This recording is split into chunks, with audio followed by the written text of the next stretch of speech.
মেৰাপানী আৰক্ষী থানাত অথন্তৰ ভুল স্বীকাৰ কৰি ক্ষমা খুজিবলগীয়া হ'ল আৰক্ষী হাবিলদাৰে।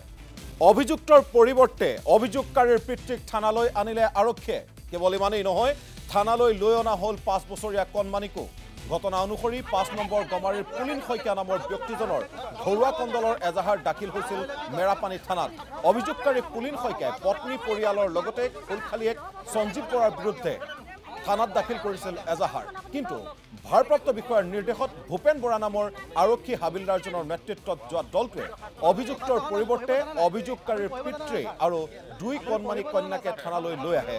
আৰু এই ঘটনাক লৈ স্থানীয় একাংশ সচেতন ৰাইজে মেৰাপানী আৰক্ষীক জবাবদিহি কৰে। অৱশেষত হাতত তামোল পাণ লৈ ক্ষমা খুজিবলগীয়া হ'ল আৰক্ষী হাবিলদাৰ ভূপেন বৰাই।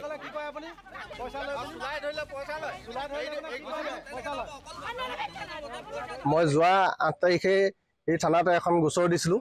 মোৰ সামান্য কথাতে তৰ্কাতৰ্কি হৈছিলে পত্নীৰ লগত।